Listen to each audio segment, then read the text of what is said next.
pessoal, espero que todos vocês estejam bem. Eu vim aqui gravar mais uma aula, hoje a gente vai falar um pouquinho mais sobre música. A gente já começou, né, o conteúdo do nosso terceiro bimestre sobre a música. Então, na primeira aula a gente estudou um pouquinho sobre a forma que a gente consome música, o que acontece no cérebro quando a gente escuta música, por que é tão bom escutar música, né? A diferença nas regiões, né, da forma como cada público se comporta em cada região, nas cidades grandes, né, nas cidades do interior.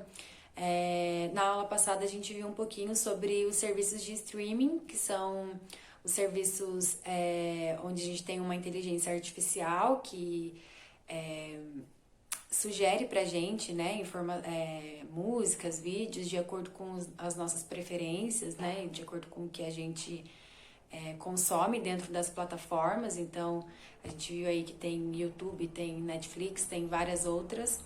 E hoje a gente vai ver um pouquinho sobre a cena da música aqui no Brasil, sobre como tudo aconteceu antes da gente poder passar para as profissões da música e para o conteúdo voltado para vocês que estão no último ano da escola, né? Que o que interessa são as profissões, né? Então tá. Bom, pra gente falar sobre a música, é importante a gente pensar que todas as linguagens da arte, né? A arte, ela acompanha o momento em que a sociedade vive, né? Então, falar de arte é falar de história, né? Então, se você quer estudar a história de um povo, você vê o que eles pintaram, o que eles escreveram, o que eles cantaram, o que eles dançaram, né? Tudo registrado. A arte acompanha, né, o momento em que ela vive. E com a música não é diferente. A música, ela conta sobre o povo, sobre a geração, né?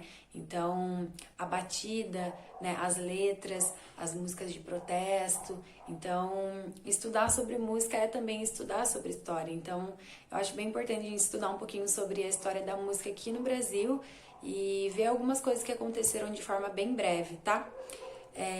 A gente estudou no bimestre passado a dança, e a gente viu que a dança, ela é uma linguagem da arte que ela é um pouco abstrata, né? Então, ela não é uma linguagem verbal, como a gente viu, né? Ela é uma expressão. Então, o bailarino, ele dança, ele interpreta a música da forma dele, e a gente interpreta a dança dele de outra forma, né? Que às vezes é diferente da forma que ele expôs, né? Da forma que ele interpretou. Então, a música, ela é diferente porque a música, ela é uma linguagem verbal. Então, ela não é tão abstrata quanto a dança. Então, na música a gente tem as palavras aí que ajudam a gente a entender um pouco mais, de uma forma não tão conceitual, assim, né? De uma forma um pouco mais concreta, assim, por conta, claro, das palavras, né? Da linguagem verbal mesmo. Bom, eu queria começar também, né, falando para vocês a importância do meio que a gente usa para se informar, que eles também impactam na forma que a gente recebe os conteúdos. Por exemplo, se a gente recebe uma informação vinda da televisão, vinda do rádio, vinda de um jornal, é diferente. De cada forma, a gente vai receber a informação de uma maneira, né? Então, o conteúdo parece importar tanto quanto o meio que ele é transmitido. Então, se a gente escuta uma música no rádio, né, a gente pode não gostar, mas de repente se a gente escuta uma música no YouTube, vendo o vídeo, a interpretação é outra, né? Então, o meio que a gente consome, no caso a gente está falando da música, mas qualquer tipo de arte, ele importa tanto quanto o conteúdo. E aí, por isso, a gente vai fazer uma viagem. A gente vai voltar aí uns 60 anos atrás pra gente ver como que a música era consumida e como que era esse meio social na época. Nas décadas de 60 e 70, a televisão ela estava se tornando o principal veículo de comunicação aqui no Brasil. Então, estava começando ainda a ter, né, a saber como usar a televisão e como que as pessoas iriam consumir isso, né? Então, aí, começou a ter os chamados, né, festivais de música popular brasileira pela TV Excelsior. Se eu não me engano, era passado na TV que hoje é conhecida como Record, né? Tinha, acho que a TV Tupi, acho que era meio que da Record, se eu não me engano. E aí o que acontecia? Eles começaram a fazer competições de música. Então tava numa época em que o samba parou de ser ali a principal fonte de música no momento. Então o samba ele começou a ter começou a ter influência do jazz e do soul, e aí deu início à bossa nova. A bossa nova era um estilo musical que era bem calmo, bem tranquilo, assim, e fez bastante sucesso na época, era o que mais consumia, assim. E inclusive, se vocês quiserem, para quem tem acesso à Netflix, para quem tem alguém que tem acesso, enfim, tem um seriado que é bem legal, ele é brasileiro e ele mostra bastante como que foi a época da bossa nova aqui no Brasil, e ele mostra bastante como que era o cotidiano, como que eram as pessoas, as roupas, o espírito assim do momento, né? A melodia assim do momento, como que as pessoas viviam na época. E o nome do seriado é Coisa Mais Linda. O seriado é de fato o nome dele mesmo, porque é muito lindo. Ele é brasileiro, né, nacional, e ele traz temas bem interessantes. Além, né, de mostrar a bossa nova, ele mostra um pouco sobre o machismo que tinha na época, a violência contra a mulher, os lugares de fala que a mulher não tinha na época. Então é bem interessante. Então quem tiver acesso e puder assistir, vale muito a pena. Então daí o que estava acontecendo? Estava acontecendo isso na música, né? Era uma época também que tava com... A gente vê a ditadura militar, né? Então estava acontecendo muitas coisas ao mesmo tempo. E, né, no meio disso tudo, a televisão estava ganhando lugar aqui, né, no nosso meio. E aí as televisões começaram a fazer essas competições de música, onde os músicos iam e faziam sua apresentação e depois eles eram julgados, né, pelos jurados e eram votados, e tinha sempre um vencedor. Então era realmente uma competição. E aí o público participava, né? Era em um lugar onde tinha público, assim, né? Tinha o público, os jurados, e passava na TV. Então é importante deixar bem claro que não era um festival, assim, como a gente vê hoje em dia, que são vários cantores e cantam e se apresentam, beleza, tudo lindo, maravilhoso. Não, era uma competição mesmo. Então eles iam pra competir. Deixa eu ver aqui. Como eu falei, né, o primeiro festival televisionado foi realizado em 1965 pela TV Excelsior, lá no Rio de Janeiro. E aí,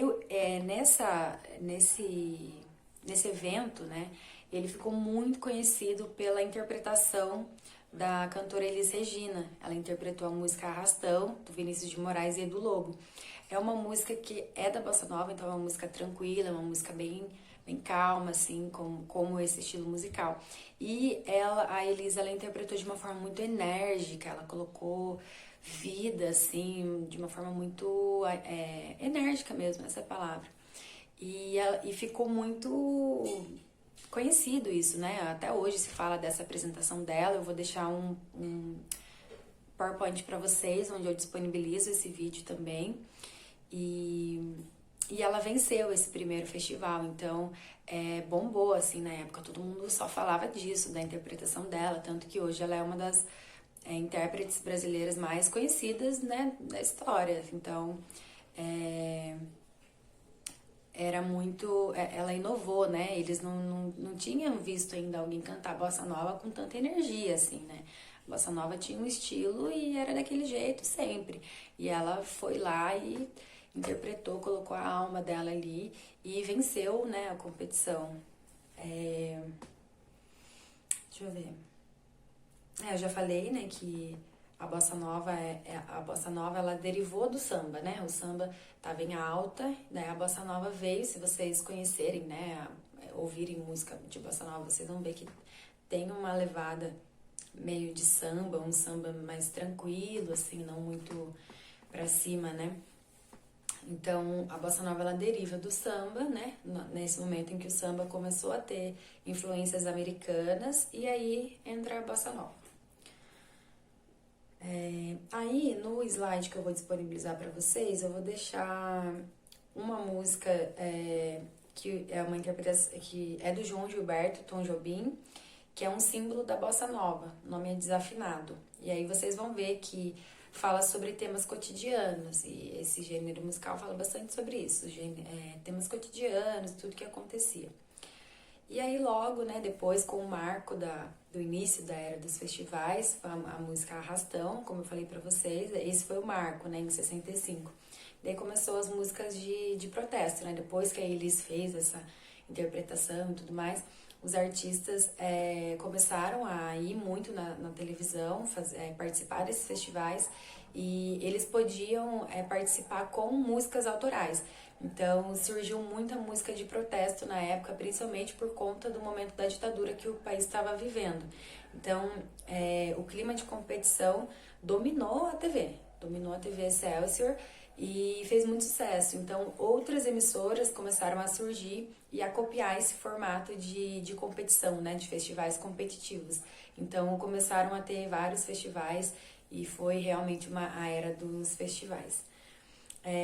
Uma coisa que é interessante também falar é que os festivais eram apresentados ao vivo, né? Então, como eu falei, tinha a plateia e os jurados, né? E as apresentações. Então, a plateia, ela interagia muito com a apresentação. Então, eles aclamavam, assim, quando eles gostavam, batiam palma, gritavam, era aquela confusão. Mas quando eles não gostavam, eles vaiavam, né? E isso interferia muito no julgamento dos jurados. Então, a plateia tinha essa participação, né, na definição de quem seria ali o vencedor. Então, os jurados também levavam em conta o acolhimento da plateia, né? Então, essa participação do público era muito essencial, porque isso contava muito na hora de eleger quem era o vencedor. Os artistas daí, né, eles usavam esses festivais como uma forma de divulgar o seu trabalho, né? Então, não eram só os artistas que já estavam ali na mídia, né? Então, eram artistas independentes, muitas vezes, que tinham trabalhos autorais, então eles usavam isso como uma forma de divulgar o seu trabalho.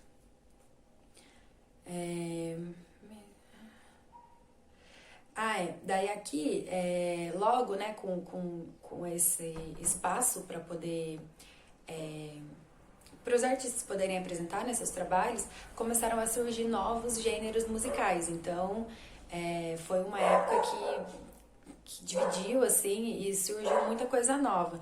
Então, alguns dos movimentos que surgiram na época foram a Jovem Guarda, né, que era, no caso, a música de protesto, e o tropicalismo, que deu origem ao que hoje a gente conhece como MPB. Então, na época, eram outros nomes e que hoje em dia, né, foram evoluindo e chegaram na onde a gente está hoje com outros nomes.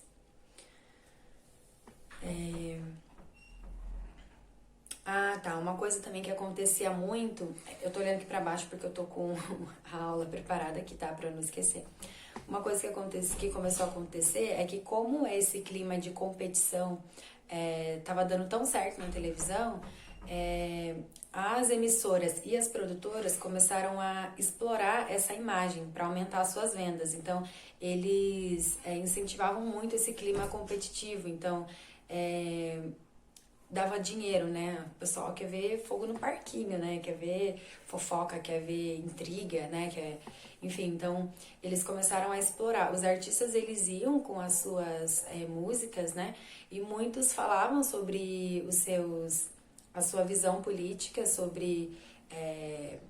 eu acho que era um momento que não tinha como não falar, né, disso. A gente estava vivendo numa ditadura onde você não podia falar nada, publicar nada, enfim, então eu acho que não tinha como não falar, né, do que estava acontecendo.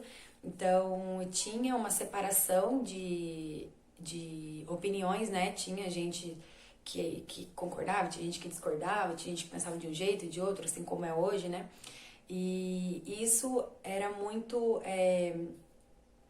pontuado pela imprensa e pelas produtoras e pela mídia. Então, essa coisa de, tal cantor diz que é do lado da direita, da esquerda, não sei o que, não sei o que. Então, isso era muito pontuado. Então, começou a ter um clima de muita competição entre os próprios artistas, assim, uma rivalidade que não era tão saudável, né? Que poderia ser um pouco mais amigável, assim. E não era muito saudável. Então, a mídia, ela contribuiu muito para que esse clima ficasse mais tenso, né? Então, eles faziam isso exatamente porque era do que o povo gostava. Eles gostavam do fogo no parque, né? Até hoje a gente vê na TV, né? Nesses programas de tipo Big Brother, assim, o povo quer ver fogo mesmo, quer ver briga, né? Então, era assim, era isso que dava audiência e eles começaram a cada vez mais incentivar as pessoas a terem essa rivalidade. Deixa eu ver o que mais aqui. Ah, sim. Aí tá, né? Começaram a surgir esses programas de música, né? Que foram apresentados também por cantores, começaram a trabalhar nesses programas e começou a abrir um novo mercado ali dentro da música. E aí um dos programas, os participantes do programa da Jovem Guarda e tinham os participantes do programa Fino da Bossa, que eram os programas de mais sucesso na época. Eles tinham uma rixa, porque falavam que um programa era melhor que o outro, e enfim, tinha essa rivalidade que a própria mídia fazia questão de criar para que desse mais audiência. Então, isso era uma coisa bem chata que acontecia. O cenário, né, de 1960 era bem complexo. De um lado estava a velha guarda, os antigos sambistas, né, que eu falei para vocês, e adeptos também da bossa nova. Então, a galera do samba e da bossa nova estava de um lado, eles estavam ali lutando para continuar ocupando um espaço significativo dentro do cenário musical, né? Não queria, como estava surgindo muita coisa nova, eles estavam ali brigando para continuar tendo espaço ali dentro. De outro lado, tinha os artistas da Jovem Guarda, que queriam introduzir alguns elementos da música estrangeira, né? Depois, tinham, por outro lado, né, tinham compositores e intérpretes que defendiam uma música que denunciasse os problemas sociais. Então, tinha o povo do ativismo, que queria, que achava que a música tinha que denunciar o que estava acontecendo, o que o governo estava fazendo, e que denunciasse e lutasse contra esse sistema, né? E ainda surgiu o movimento tropicalista, que era encabeçado pelo Caetano Veloso e Gilberto Gil, e defendia que a música tinha que se apropriar das culturas tradicionais brasileiras. Então, eles queriam algo mais patriota, né, que refletisse de maneira crítica os acontecimentos daquele tempo. Então, eles queriam misturar uma coisa e outra.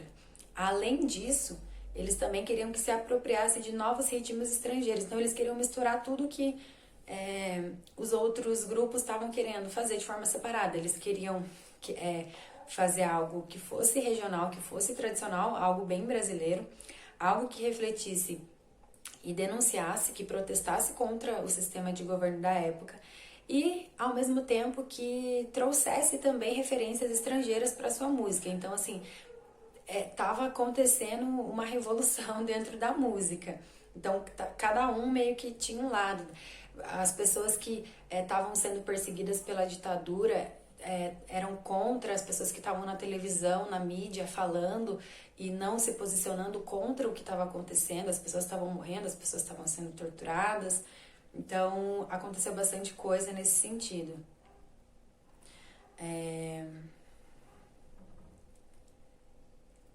Aí depois disso, né, depois que começou a bossa nova a sair, né, e entrar aqueles novos movimentos que eu falei pra vocês, como a Jovem Guarda e a MPB, depois disso o samba voltou a ser valorizado.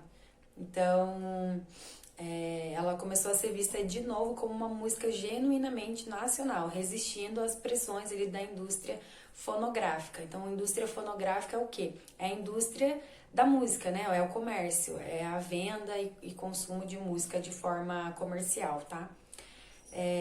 Aí participaram desse movimento de retomada do samba nomes que a gente, né, tem ali como como importantes até hoje, como Carlos Lyra, Nara Leão, Vinícius de Moraes, Chico Buarque.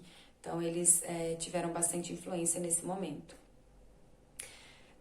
Com o cenário da ditadura, a música sofreu muita censura. Então, assim, nada do que a pessoa falasse que desse a entender que era contra o governo, que tinha algum posicionamento político diferente do que o que era exigido pela ditadura. Você não podia escolher, não podia falar coisa de casamento, mulher não podia querer casar. Enfim, era tudo muito censurado, era tudo muito difícil na época. Então, o que aconteceu? Eles começaram a tentar brecar essa ditadura. Eles queriam lançar músicas falando contra o que estava acontecendo, eles queriam falar do que estava acontecendo, porque na época não tinha a televisão, né? A televisão estava começando a surgir e o que passava na televisão também era censurado, então poucas coisas passavam lá, não era nada que fizesse a pessoa pensar ou saber de fato o que estava acontecendo. Então imagina, você está no meio do olho do furacão e você só conhece o que está ali ao seu redor, né? Ali no seu bairro, né? Na sua cidade, ali, muito mais ou menos, entre aspas.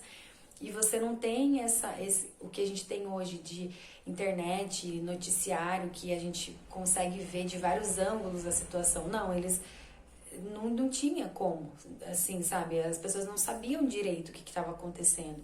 Então, os músicos queriam lançar músicas falando sobre isso, colocando seus anseios e tudo que estava incomodando, né? Tudo que eles estavam pensando na época.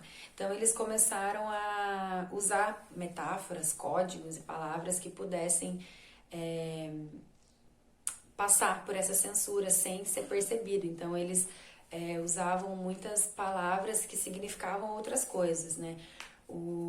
Tem uma música, tem várias músicas. Geraldo Vandré foi um grande cantor dessa época, ele ficou exilado muitos anos. E aquela música do Geraldo Vandré, para não dizer que não falei das flores, né? É uma música muito... é um marco da ditadura também, e como muitas outras, né?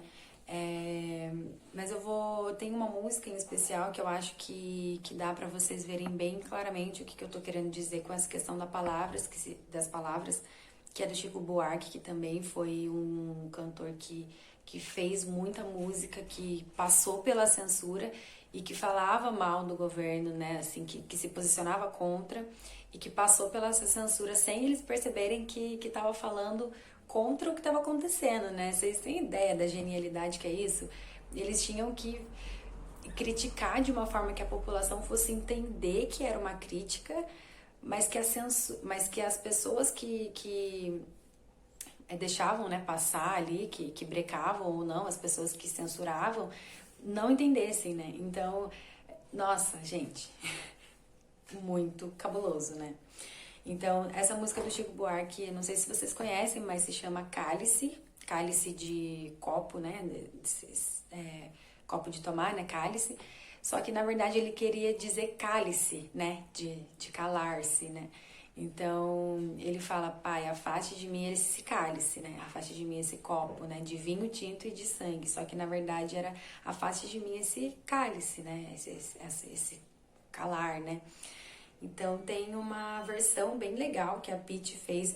O Chico Buarque, ele escreveu a música em 1973 e lançou em 1978. Aí, em 2011, a Pitty fez uma versão dessa música, bem rock and roll, ficou bem legal. Então, vou deixar aqui para vocês ouvirem também. E depois, em 2011 também, se eu não me engano, o Criolo lançou uma música, uma versão dessa música também, mudando a letra, né? Falando sobre favela, sobre drogas, sobre os cálices atuais, né, nos dias de hoje. E depois o Chico Buarque, inclusive, até cantou essa música que o Criolo fez. É importante também falar que muitos artistas nessa época, como o Geraldo Vandré que eu falei, eles foram torturados e foi muito sério, muitos deles não falam sobre isso, né, é algo que eles realmente não falam, não tocam, né? Muitos não voltaram a ser o que eram antes, muitos não cantam, nem cantam mais as músicas que eles lançaram de protesto na época. O Chico mesmo, ele não cantava essa música Cálice, né? Ele não cantou por muito tempo e voltou a cantar depois dessa homenagem que o Criolo fez para ele. Foi bem emocionante. Eu também vou disponibilizar o vídeo para vocês. Vou disponibilizar as 3 versões, a original, a da Pitty e a do Criolo, para vocês verem como que é atual, né? Uma coisa que foi lançada lá em 78, receber tantas outras versões e continuar sendo tão atual, né? A gente continuar, assim, sendo calado de outras formas. Bom, sim, aqui.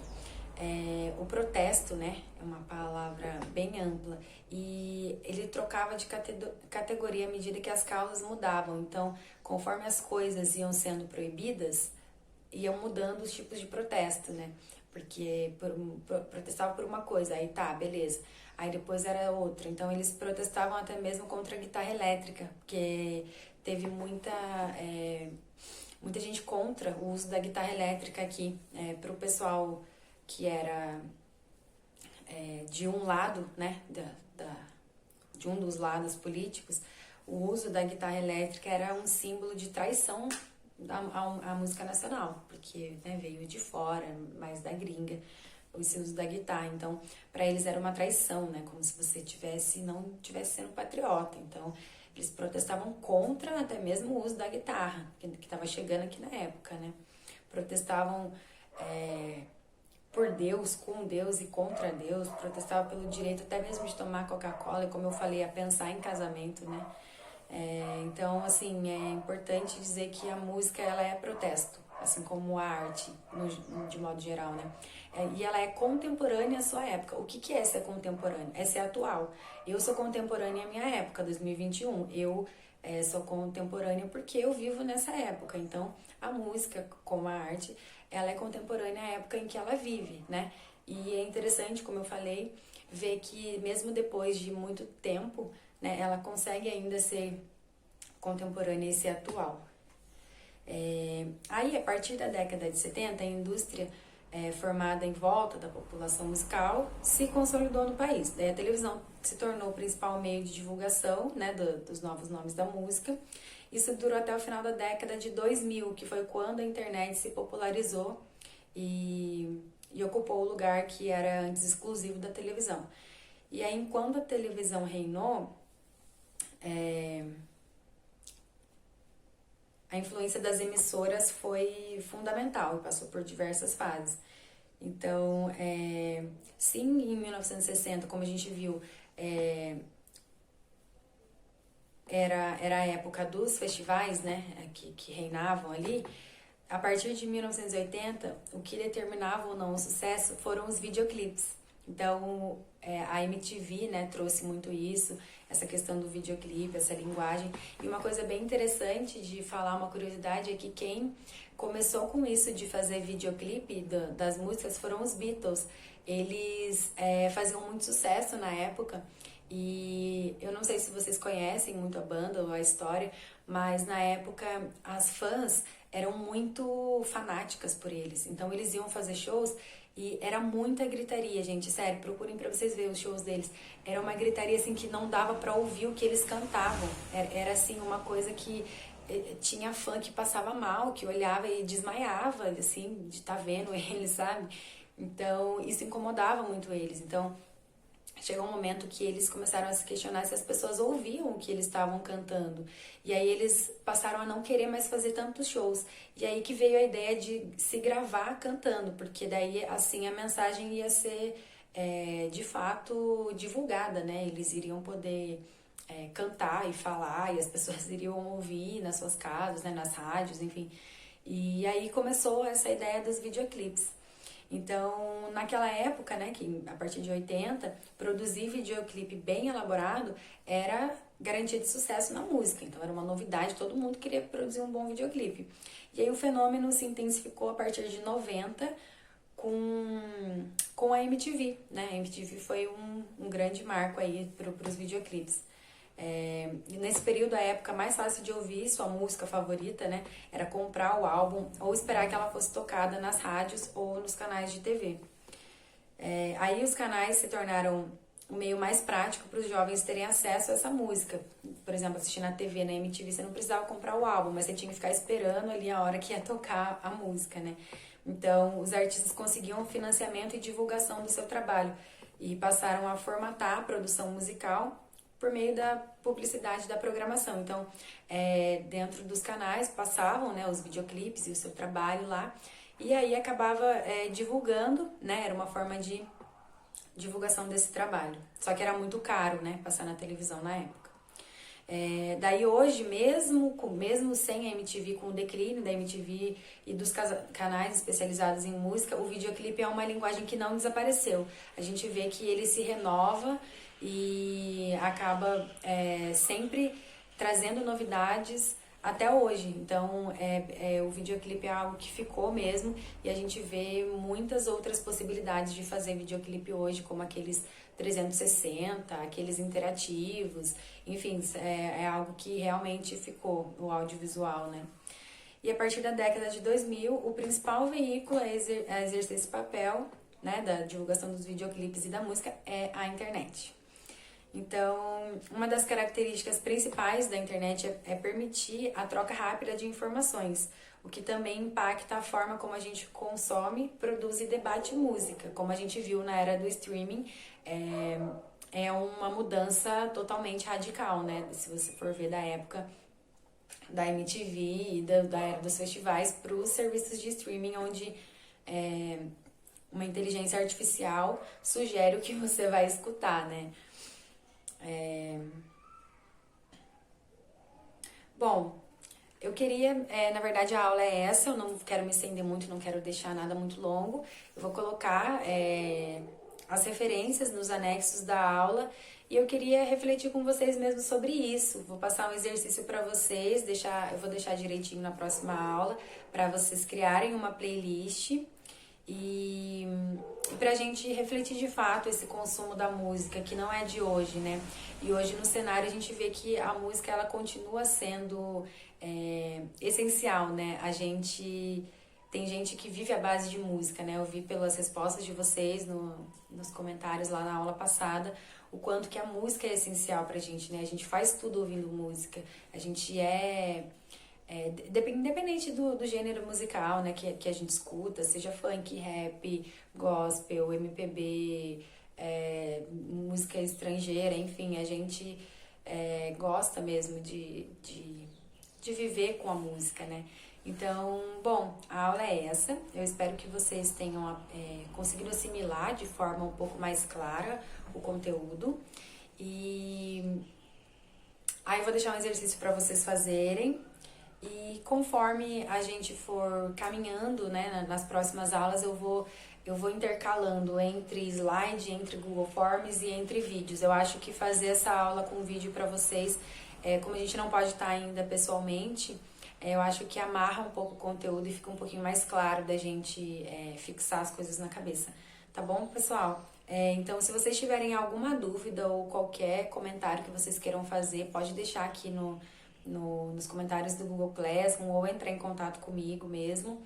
E é isso. Então, se cuidem, espero que fiquem bem e pensem bastante sobre música.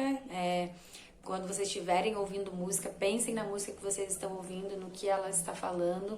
E eu vou deixar algumas sugestões de músicas que foram censuradas ou modificadas na época da ditadura para vocês escutarem, tá? Acho que eu vou, inclusive, montar até uma playlist lá para vocês, deixar o link para vocês, tá bom? Então é isso, até mais, se cuidem, tchau, tchau!